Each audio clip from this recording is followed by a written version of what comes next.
teaching at the right level শিক্ষক প্ৰশিক্ষণ সমল ব্যক্তিসকলৰ মাজত হৈ আছে আৰু এই প্ৰশিক্ষণটো ক্ৰমান্বয়ে ব্লক লেভেলত যাব আৰু ইয়াত আমাৰ বিশেষকৈ এইটো ভেনুত ধেমাজি আৰু লখিমপুৰ দুইখন জিলাৰ সন্মানীয় সমল ব্যক্তিসকলে অংশগ্ৰহণ কৰিছে সঁচাকৈ ভাল লাগিছে এটা ব্যক্তিক্ৰম প্ৰশিক্ষণ মই ভাবিছোঁ এই প্ৰশিক্ষণটোৰ দ্বাৰা বিদ্যালয়সমূহ খুবেই উপকৃত হ'ব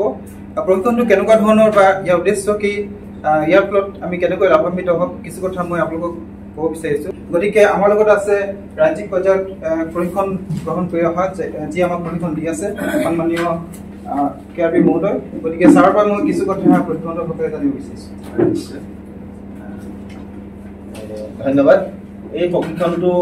যি 5 দিনকৈ অনুষ্ঠিত হৈছে জোনেল লেভেলত ৰেচিডেন্সিয়েল এটি প্ৰশিক্ষণ teaching at the right level ইয়াৰ মূল উদ্দেশ্য হৈছে যিসমূহ আমাৰ ছাত্ৰ ছাত্ৰী সেই ছাত্ৰ ছাত্ৰীসকলৰ শিক্ষণ ঘাটি সেই শিক্ষণ ঘাটিসমূহ পূৰ কৰা এতিয়া পঞ্চম শ্ৰেণীৰ ছাত্ৰ ছাত্ৰীয়ে যেতিয়া দ্বিতীয় শ্ৰেণী সমপৰ্যায়ৰ এখন পাঠ্যপুথি পঢ়িব নোৱাৰে বা দ্বিতীয় শ্ৰেণীৰ পৰ্যায়ৰ যি গাণিতিক যিখিনি সিহঁতে আয়ত্ত কৰিব লাগে সেইখিনি আয়ত্ত কৰিব নোৱাৰে সেই নোৱাৰা ছাত্ৰ ছাত্ৰীসকলক আমি কিদৰে আগলৈ লৈ যাম বা কিদৰে সিহঁতক যিখিনি পঢ়া ছাত্ৰ ছাত্ৰী সিহঁতৰ সমান লেভেলত লৈ যাব পাৰি তাৰ ওপৰতে বিশেষকৈ গোটেই ট্ৰেইনিংটো আমাৰ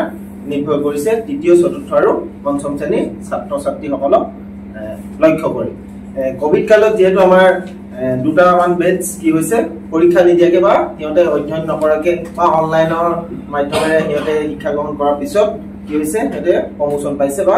ইটো শ্ৰেণীৰ পৰা ইটো শ্ৰেণীলৈ গৈছে এতিয়া সেই যাওঁতে সিহঁতৰ যিসমূহ শিকন ঘাটি হৈছে সেই শিকন ঘাটিসমূহে ছাত্ৰ ছাত্ৰীসকলক যথেষ্ট ক্ষতি কৰিছে এতিয়া যিটো এছআৰ ৰিপৰ্ট সেই ৰিপৰ্টটো চালে আমি গম পাম যে বহু সংখ্যক ছাত্ৰ ছাত্ৰীয়ে পঞ্চম শ্ৰেণীৰ ছাত্ৰ ছাত্ৰীয়ে হওক বা চতুৰ্থ শ্ৰেণীৰ ছাত্ৰ ছাত্ৰীয়ে হওক তেওঁলোকে কি হৈছে দ্বিতীয় শ্ৰেণী সমপৰ্যায়ৰ পাঠ্যপুথিত সাক্ষৰতা দক্ষতা বা সাংখ্যিকতা দক্ষতা আয়ত্ত কৰিব পৰা নাই গতিকে ই গোটেই শিক্ষা ব্যৱস্থাটোৰ বাবে এটা বেয়া ছবি আৰু সেই বেয়া ছবিটোৰ ওপৰত অসম চৰকাৰে যিটো প্ৰথম ফাউণ্ডেশ্যন এডুকেশ্যন ফাউণ্ডেশ্যন সিহঁতৰ সহযোগত আলোচনা কৰি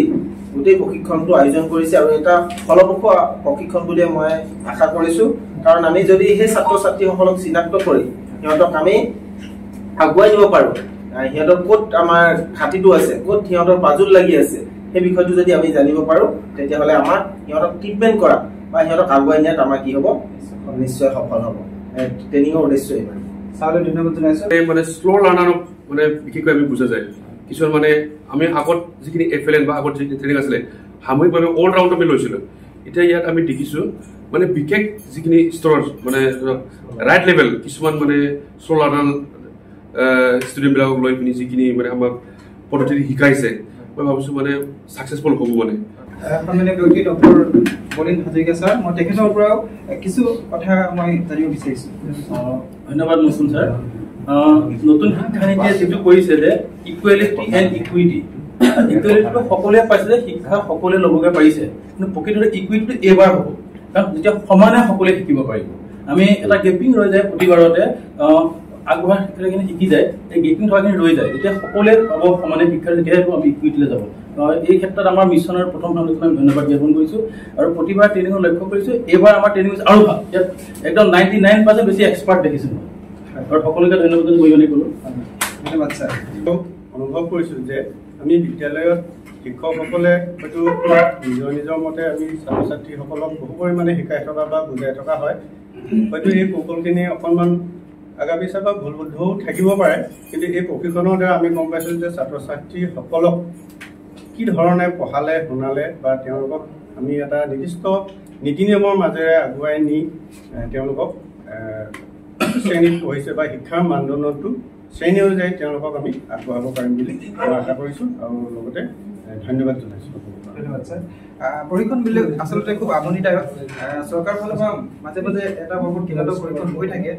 কিন্তু এই প্ৰশিক্ষণটোত আমি বহুতো নজনা কথা শিকিবলগীয়া আছে যাৰ ফলত বিদ্যালয়সমূহ যথেষ্ট উপকৃত হ'ব টিচিং এটা ৰাইট লেভেলৰ যিটো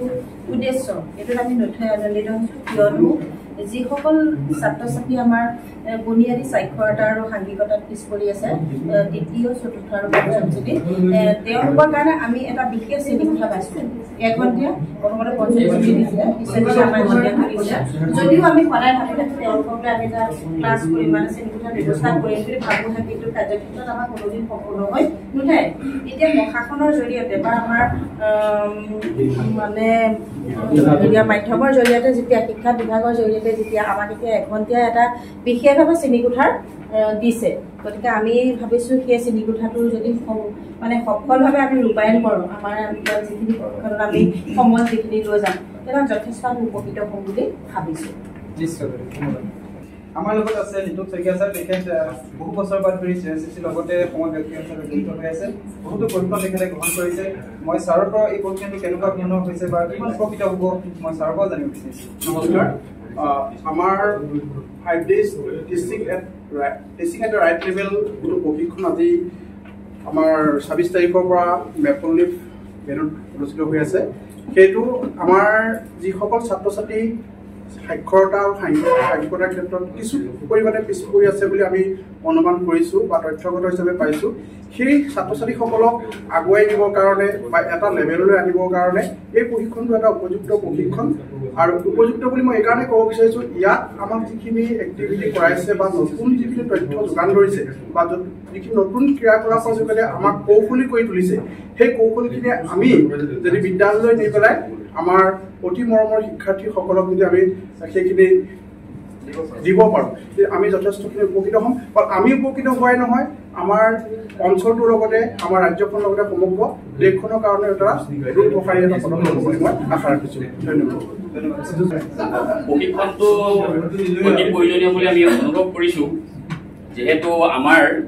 বিশেষকৈ কোভিড কালত ক্লাছ 3 পৰা পঞ্চম শ্ৰেণীৰ কিছু কিছু ছাত্ৰ ছাত্ৰী আমাৰ পিছ পৰি গৈছে গতিকে বিশেষকৈ সেই ছাত্ৰ ছাত্ৰীসকলক আমাৰ বাকী ছাত্ৰ ছাত্ৰীসকলৰ সমপৰ্যায়লৈ আনিবৰ কাৰণে যি প্ৰচেষ্টা চলোৱা হৈছে ই সময় উপযোগী হৈছে আৰু এই প্ৰশিক্ষণটোৰ জৰিয়তে আমি ভালেমান কথা আয়ত্ব কৰিবলৈ সক্ষম হৈছোঁ বিশেষকৈ সেই ছাত্ৰ ছাত্ৰীসকলক যিসকল ছাত্ৰ ছাত্ৰী পিছ পৰি আছে সেই শ্ৰেণীসমূহত বিশেষকৈ 3, 4, 5 সেই ছাত্ৰ ছাত্ৰীসকলক আমি বিচাৰি উলিওৱাত মানে আমাৰ খুব সহজ হ'ব আৰু যেনেধৰণে আমাক প্ৰশিক্ষণ দিছে সেই ছাত্ৰ ছাত্ৰীসকলক আমি উন্নত এটা পৰ্যায়লৈ লৈ যোৱাত ফলপ্ৰসূ হ'ব বুলি মই মোৰ মতামত আগবঢ়াইছোঁ গতিকে তাৰ সমান্তৰালকৈ আমাৰ টিচিং এট ৰাইট লেভেলটো এইকাৰণে সময় উপযোগী কাৰণ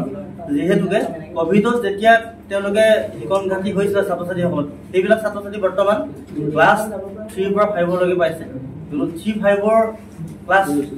ছাত্ৰ ছাত্ৰীসকলৰ কাৰণে যিহেতু টিচিং এট ৰাইট লেভেল ট্ৰেইনিংটো চৰকাৰে আগবঢ়াইছে গতিকে আৰু তাতোপৰি এফালে যিহেতু শ্ৰেণী অনুযায়ী পাঠদানৰ ওপৰত গুৰুত্ব দিছিলে কিন্তু এতিয়া টিচিং এট ৰাইট লেভেল হ'ল শিকনৰ স্তৰ অনুযায়ী ক্লাছ 3 পৰা 5 গতিকে সেইকাৰণে মই এফালৰ লগত তুলনামূলকভাৱে টিচিং এট ৰাইট লেভেল দুয়োটাই সময় উপযোগী চৰকাৰৰ সঠিক সিদ্ধান্ত বুলি মই গতিকে আৰু ছাত্ৰ ছাত্ৰীসকল উপকৃত হ'ব বুলি মই ধন্যবাদ ছাৰ আচলতে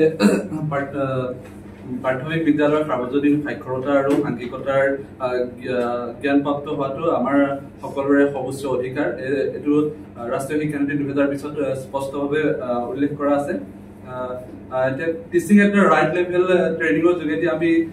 কিছুমান বিশেষ দক্ষতালৈ আমি শিশুসকলৰ মাজলৈ যাম